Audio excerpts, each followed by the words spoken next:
बिस्मिल्लाहिर्रहमानिर्रहीम।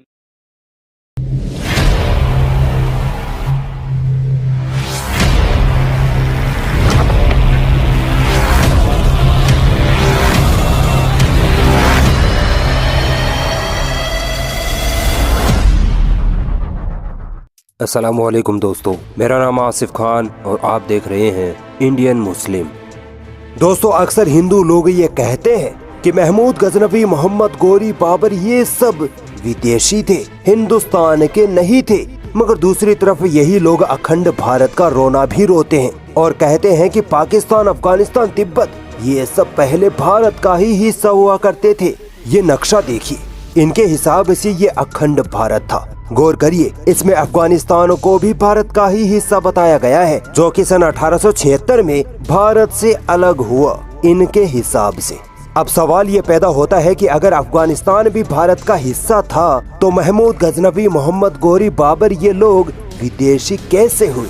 ये लोग तो उस वक्त अफगानिस्तान में पैदा हुए जब अफगानिस्तान भारत का ही हिस्सा हुआ करता था। खैर, पिछले एपिसोड में आपने बादशाह शाहजहां के बारे में जाना था। शाहजहां के बाद उसका बेटा औरंगजेब मुगल सल्तनत का बादशाह बनता है। औरंगजेब पर मैंने पहले से वीडियो बना रखी है, जिसमें मैंने बताया है कि किस तरह औरंगजेब ने सत्ता हासिल की, क्यों औरंगजेब ने हिंदू मंदिरों को तोड़ा और क्यों उन पर जिजिया लगाया।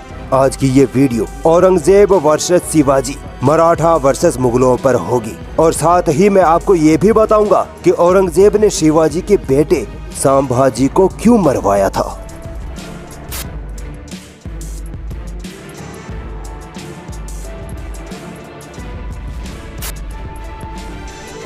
दोस्तों, मराठों का उदय 16वीं शताब्दी के शुरू में हुआ था। मराठा पहले मुगलों के वफादार हुआ करते थे, मुगलों के लिए काम किया करते थे। शिवाजी का जन्म 1630 में हुआ था। रायगढ़ यानी आज के महाराष्ट्र या मुंबई के आसपास का एरिया मराठों का गढ़ हुआ करता था। मराठों और मुगलों की जंग शुरू होती है 1656 के आसपास। इस वक्त मुगल सल्तनत का बादशाह शाहजहां था। 1656 में शिवाजी की स्थिति काफी मजबूत थी। कई किले और छोटी मोटी रियासतें शिवाजी ने जीत रखी थी।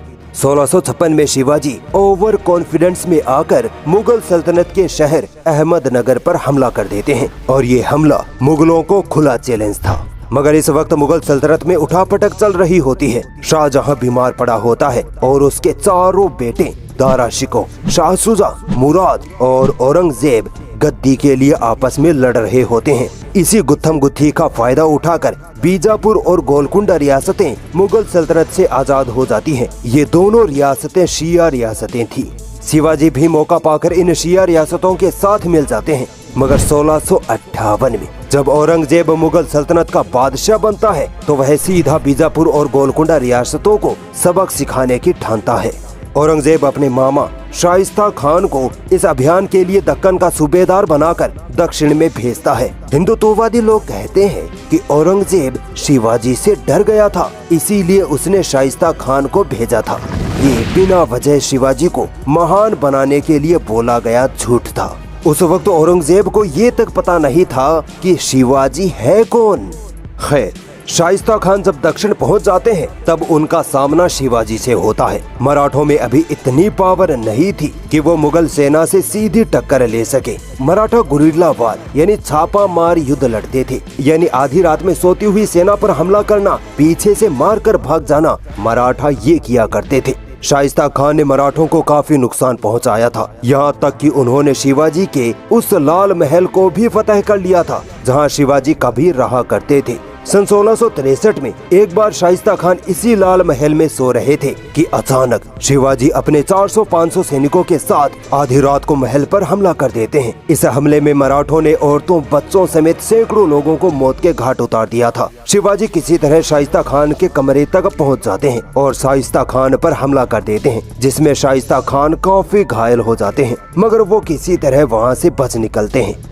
दोस्तों, अगर इसी तरह का हमला कोई मुगल बादशाह करे तो ये लोग कहते हैं कि मुगल कायर होते हैं, डरपोक होते हैं, जो रात को निहत्थे लोगों पर हमला किया। मुगलों में सामने से लड़ने की हिम्मत नहीं होती। मगर अब देखिए, शिवाजी ने भी आधी रात को निहत्थे लोगों पर हमला किया। क्या शिवाजी को भी कायर, डरपोक और धोखे से हमला करने वाला कहना चाहिए?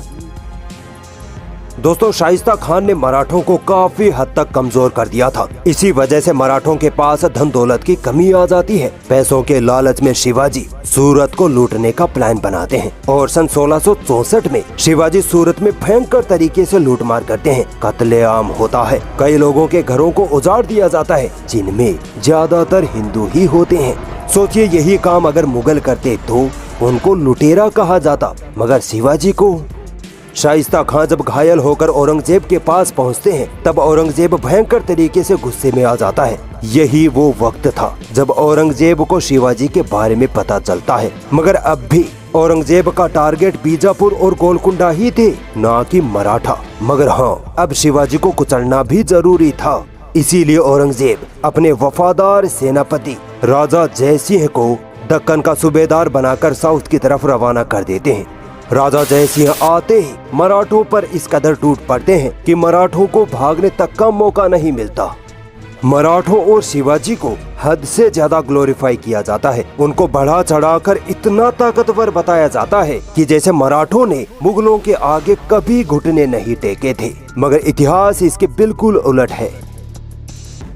1665 में मुगल सेनापति राजा जयसिंह मराठों पर डायरेक्ट हमला कर देते हैं। शिवाजी उनको जर्रा बराबर भी टक्कर नहीं दे पाते। राजा जयसिंह शिवाजी के पुरंदर के किले को फतह कर लेते हैं और इसी फतह पर शिवाजी मुगलों के आगे घुटने टेक देते हैं। शिवाजी राजा जयसिंह के साथ बिना शर्त के संधि कर लेते हैं। इसे पुरंदर की संधि कहते हैं। इस संधि में तय पाया जाता है कि शिवाजी अपने 23 किले मुगलों को सौंप देंगे। बीजापुर और गोलकुंडा के खिलाफ शिवाजी मुगलों का साथ देंगे और सबसे बड़ी शर्त ये कि शिवाजी अपने बेटे संभाजी को औरंगजेब के पास भेजेंगे। इसके अलावा एक शर्त ये भी रखी गई कि शिवाजी को बादशाह औरंगजेब के दरबार में हाजिरी देनी होगी। शिवाजी को मुगलों की सारी शर्तें माननी पड़ती हैं। कितनी अजीब बात है ना कि जिसको इतना बहादुर बताया जाता है वो मुगलों के सामने इतनी आसानी से घुटने टेक देता है, यहाँ तक कि अपने बेटे को भी औरंगजेब के हवाले करने पर तैयार हो जाता है। पुरंदर की संधि के बाद मराठों के पास कुछ नहीं बचता, ना धन दौलत ना रियासत। शिवाजी अब मुगलों के सामने सरेंडर कर चुके थे। शर्त के मुताबिक शिवाजी को औरंगजेब के दरबार में हाजिरी देनी थी और अपने बेटे संभाजी को औरंगजेब के हवाले करना था। मुगल सेनापति राजा जयसिंह शिवाजी को लेकर आगरा की तरफ रवाना हो जाते हैं। दोस्तों औरंगजेब की दरियादिली देखिए। शिवाजी के दक्कन से आगरा तक के सफर के लिए बादशाह औरंगजेब शिवाजी को 1 लाख रुपया खर्चा तक भेजता है। शिवाजी औरंगजेब के दरबार में पहुंच जाते हैं। अब नजारा देखिए, खूब भीड़ लगी है। कई दूसरी रियासतों के राजा महाराजा भी बादशाह औरंगजेब के सामने हाजिरी देने के लिए खड़े हैं।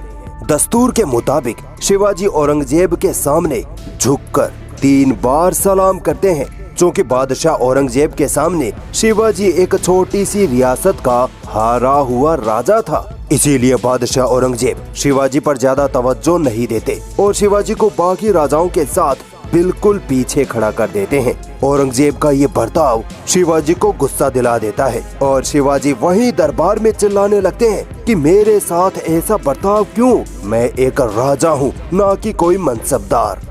शिवाजी की इस गुस्ताखी की वजह से उनको गिरफ्तार कर लिया जाता है। मगर दोस्तों कुछ ही महीनों में शिवाजी मुगलों को चकमा देकर फरार हो जाते हैं और सीधा दक्कन पहुंच जाते हैं। अब तक शिवाजी के दिल में औरंगजेब का खौफ बैठ चुका था, इसीलिए दक्कन पहुंचते ही शिवाजी बादशाह औरंगजेब को खत लिखते हैं कि मुझे माफ कर दीजिए, मैं आगे से ऐसी गलती नहीं करूंगा, यानी मुगलों से लड़ने की कोशिश नहीं करूंगा। दोस्तों मुझे तो अफसोस होता है कि जिस शिवाजी के बारे में आज हम इतना कुछ सुनते हैं कि वो इतने बहादुर थे, बेखौफ मुगलों से टक्कर लेने वाले थे, उन शिवाजी महाराज ने इतिहास में बादशाह औरंगजेब आलमगीर को माफीनामा तक लिखा था। बादशाह औरंगजेब भी शिवाजी को माफ कर देते हैं और शिवाजी को आजाद हुक्मरान मान लेते हैं। यहाँ तक कि शिवाजी को राजा की उपाधि भी देते हैं, क्योंकि दोस्तों शिवाजी बादशाह औरंगजेब के लिए कोई बड़ी चुनौती नहीं थे। अगर ऐसा होता तो औरंगजेब उनको आजाद हुक्मरान और राजा की उपाधि नहीं देते। कुछ साल तो शिवाजी शांति से बैठे रहते हैं, मगर फिर सन 1670 में शिवाजी फिर से सूरत में जबरदस्त लूटमार मचाते हैं, मार काट की जाती है और साथ में शिवाजी मुगलों के साथ की गई पुरंदर की संधि का भी उल्लंघन करते हैं। यानी शिवाजी ने औरंगजेब के साथ वादा खिलाफी भी की थी। 1680 तक मराठों और मुगलों में छोटी मोटी भिड़ंत जारी रहती है। कभी मराठा मुगलों को पीछे धकेलते हैं तो कभी मुगल मराठों को। फिर सन 1680 में शिवाजी को साजिश के तहत उनके ही घर वालों ने, गालिबन उनकी पत्नी ने, जहर देकर मार डाला। दोस्तों, एक हैरानी की बात बताता हूँ। आज के ब्राह्मणवादी लोग शिवाजी को हिंदू धर्म का सबसे बड़ा रक्षक और योद्धा कहते नहीं थकते, मगर क्या आपको पता है जब 1674 में शिवाजी अपनी ताजपोशी करवा रहे थे तब ब्राह्मणों ने उनकी ताजपोशी करने से इनकार कर दिया था, ये कहकर कि शिवाजी एक शूद्र है, यानी नीची जाति का है, इसीलिए शिवाजी को राजा नहीं बनाएंगे। उसके बाद शिवाजी की काफी इंसल्ट हुई थी, मगर शिवाजी किसी तरह एक ब्राह्मण को रिश्वत देकर अपने आप को क्षत्रिय जाति का सिद्ध करवा लेते हैं। ब्राह्मण फिर भी नहीं मानते, मगर अब शिवाजी के पास सत्ता थी, पावर थी, इसीलिए ना चाहते हुए भी ब्राह्मणों को शिवाजी को शूद्र से क्षत्रिय मानकर उनकी ताजपोशी करनी पड़ी। अब आते हैं कि औरंगजेब ने शिवाजी के बेटे संभाजी को क्यों मरवा दिया था। दोस्तों, पुरंदर की संधि के तहत शिवाजी ने अपने बेटे संभाजी को औरंगजेब के हवाले कर दिया था। औरंगजेब ने संभाजी को औरंगाबाद में 5000 घोड़ों का मनसबदार बना दिया। 1680 में शिवाजी की मौत होते ही मराठा रियासत बिखरने लगी, इसीलिए संभाजी मुगलों से निकलकर मराठों में वापस जा मिले और राजगद्दी अपने नाम कर ली। सन 1681 में औरंगजेब का बेटा अकबर औरंगजेब के खिलाफ बगावत कर देता है और भागकर संभाजी के पास पहुंच जाता है। अकबर को औरंगजेब के हवाले करने के बजाय संभाजी उल्टे अकबर की मदद करते हैं और उसकी बगावत को और हवा देते हैं। बादशाह औरंगजेब अपने बेटे अकबर के पीछे पीछे आगरा से दक्कन आ पहुँचते हैं। कुछ सालों तक औरंगजेब अपने बेटे अकबर से ध्यान हटाकर बीजापुर और गोलकुंडा को जीतने पर ध्यान लगाते हैं और सन 1686 और 87 में दोनों रियासतों को जीतकर मुगल सल्तनत में मिला लेते हैं। अब बारी आती है बागी अकबर की मदद करने वाले संभाजी की। चूँकि दोस्तों मराठा कभी भी मुगलों से सीधी टक्कर नहीं लेते थे, वो गुरिल्ला वार के तहत ही छुप छुप कर मुगलों को नुकसान पहुंचाया करते थे। इसी गुरिल्ला वार में एक दिन संभाजी मुगलों के हत्थे चढ़ जाते हैं। संभाजी को पकड़कर बादशाह औरंगजेब के सामने पेश किया जाता है। दोस्तों, मराठों, शिवाजी और संभाजी को महान और मुसलमानों से लड़ने वाले वीर हिंदू योद्धा बताने के लिए बहुत बड़े बड़े झूठ और बिना सबूतों की कहानियां गढ़ी गई, जिनमें एक कहानी ये थी कि औरंगजेब ने संभाजी से कहा कि इस्लाम कबूल कर लो तो तुम्हें बख्श दिया जाएगा, मगर संभाजी ने इस्लाम कबूल नहीं किया। इसीलिए औरंगजेब ने संभाजी के टुकड़े टुकड़े करवाकर उनको मौत के घाट उतार दिया। ये एकदम लॉलीपॉप वाली कहानी है। अगर औरंगजेब को संभाजी को जबरदस्ती इस्लाम ही कबूल करवाना होता तो जब शिवाजी अपने बेटे संभाजी को औरंगजेब के पास छोड़कर गए थे तब संभाजी महज 9 साल के बच्चे थे। औरंगजेब चाहते तो संभाजी को जबरदस्ती मुसलमान बना सकते थे, मगर उन्होंने ऐसा नहीं किया। यहाँ तक कि संभाजी कई सालों तक मुगलों के अंडर काम करते रहे, फिर भी उनको इस्लाम कबूल करने के लिए नहीं कहा गया। दूसरी बात ये कि औरंगजेब इतना कमजोर बादशाह नहीं था जो अपनी आवाम के कातिल को और मुगल सल्तनत को नुकसान पहुंचाने वाले को महज इस्लाम अपनाने पर छोड़ दे। दरअसल संभाजी को बाकायदा मुगल अदालत में पेश किया गया था। उन पर बेकसूर मुसलमानों का कत्ल करना, औरतों का रेप करना और औरंगजेब के बेटे अकबर की बगावत में मदद करने के इल्जाम में इंसाफ के साथ मौत की सजा सुनाई गई थी। इतिहास को पढ़िए ताकि वहम से बाहर निकल सको। दोस्तों, अगले एपिसोड में हम मुगल वर्सेस सिख साम्राज्य की बात करेंगे और ये भी जानेंगे कि औरंगजेब ने सिख गुरुओं का कत्ल क्यों करवाया था।